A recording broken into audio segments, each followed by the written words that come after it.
News is brought to you by AutoNation. Get one price pre-owned vehicles at AutoNation. Every pre-owned vehicle is clearly marked with just one price. Shop now at AutoNation.com. Now, Chris 6 News at 10 continues. Accusations of a love triangle, deadly revenge, and a teenage boy shot and killed inside his own home. Prosecutors worked for months on the Alex Torres murder case. Now here's a question. Why wasn't it enough to convict Alex's alleged killer?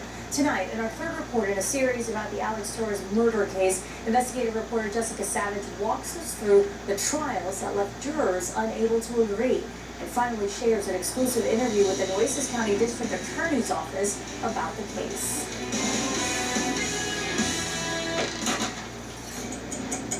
In September of last year, jury selection began for Alex's suspected killer, David Davila. It was the moment prosecutors and the defense had been waiting for. I'm gonna report he's out. He's my neighbor's grandchild, and he just dropped in. There was a lot at stake. David could spend life in prison if convicted. And this was the defense team's chance to finally explain why jurors could not possibly convict him. Men and women on the jury, when somebody's life is at stake, you tell everything. You don't creatively edit. And on the prosecution side, Nueces County District Attorney Mark Gonzalez would lay out the evidence for jurors.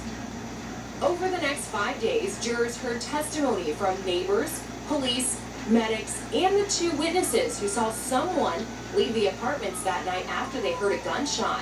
So when they went cool, when I heard it, I was just in the restroom. Did it sound close? Yes. I thought it was a firework, but then once I realized, my husband was like, no, that's a gunshot. In court, those witnesses now said it was David they saw there that night and pointed him out in court. Defense attorneys were quick to point out that that testimony conflicted with what witnesses told detectives on the night of the murder. And the jury also heard from Alex's grandmother, Yolanda Quiros, about those haunting moments she found her Alex unresponsive on the kitchen floor. The next day, Vicky Stickle testified about what she told police about her daughter Christina Trevino's involvement in the murder and why she believed Christina's boyfriend, David, was responsible. What you told them that day, is it truthful? What I told them that day, is it truthful? Yes. I told them what I was told. David's defense attorney, Lisa Greenberg, pointed out that the original information Vicky had never mentioned her client by name. In Vicky's opinion that David was the shooter was just that, an opinion. For your knowledge, no one said David. No one said David. Others had named David, and the jury got to hear from them. Please state your name for the record. Christina Trevino. Christina testified as part of her plea deal, and so did Erasmo and Santina as a part of their immunity deals with the DA. I know who did it. And how do you know who did it? Because they personally went to my house and asked for the gun and left right in front of me and came right back.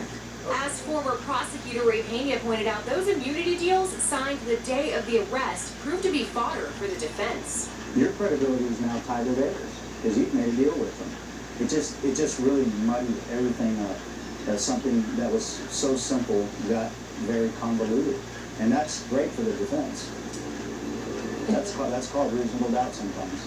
And it cast a shadow over the entire case, as one juror explained. When it came time to deliberate, jurors were handed a packet of rules. It's called the charge, and it's what jurors had to use in order to make a decision. And as one juror told me, it was when they got a copy of the charge that things got so much more complicated. Jurors filed into a room where they hashed out a decision. As one juror I spoke to said, it was in that moment that she and several others, as they understood it, could not consider testimony from Christina, Santina, or Erasmo. And without that, they felt they didn't have enough evidence to acquit or convict David. After more than a day of deliberations, the jury was deadlocked. They sent a note to the judge. At that point, the only thing the jury could agree on was this: they would never agree. The final jury split was 4 guilty and 8 not guilty. And without a unanimous decision, the judge declared a mistrial. At that point, prosecutors had a decision to make. Do they try the case again? Yes, in fact, there would be 2 more trials. During an exclusive interview about this case, First Assistant District Attorney Matt Manning explained why the DA's office decided to try the case again. This is actually extraordinary. And generally, you don't see a case tried this many times.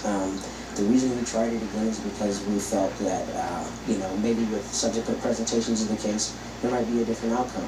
But there wasn't. During the second trial in January, jurors never had a chance to discuss the case because a witness talked about criminal history, something that the attorneys agreed wasn't allowed to be talked about in front of the jury. So the judge declared a mistrial. The third trial ended this past May in another mistrial because jurors just couldn't agree. In that case, the jury split was 10 guilty and 2 not guilty. It was definitely not for want of trying. It was not for lack of acumen. It was not for lack of experience. It was not for lack of effort. It was not for lack of strategy. Manning prosecuted the last 2 trials. He agreed to an interview to answer questions about what happened. But before we started, he made it clear that for ethical reasons, he could not speak to specifics in the case, including evidence, witnesses, or even offer an opinion about whether he felt Davila was guilty or innocent. Within the first few minutes of the interview, Manning shared his frustrations with the community reaction to the mistrials. It's taxing when I know that citizens, unfortunately, don't have every aspect of the case, can't see every nuance of the case, and they feel cheated or they feel let down by the office. I'm sympathetic to that, and it really hurts me that citizens have that feeling because I wish that people could see how hard we do work in our office. People that feel like, this office is to blame for what happened. Do you accept responsibility for that? Who is to blame? No, I take responsibility. I take responsibility insofar as I presented the case. I'm the face of the case, at least for the last 2 iterations, and I will be the one that goes on record saying that I did not get a conviction in the case.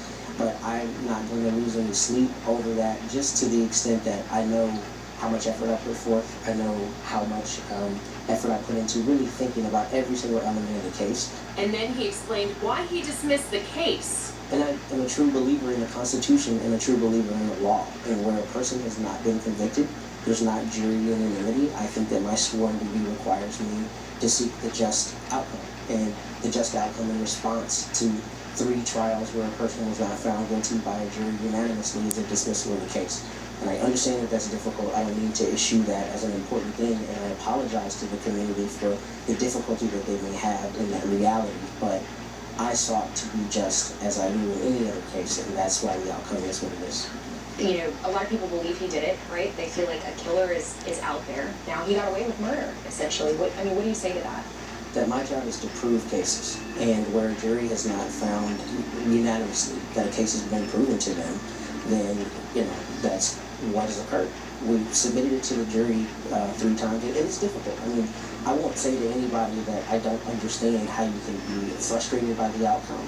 But the reality of it is, especially somebody like yourself that's covered courts for a long time, the reality is mistrials and jury inability to find a unanimous verdict does unfortunately happen in the system.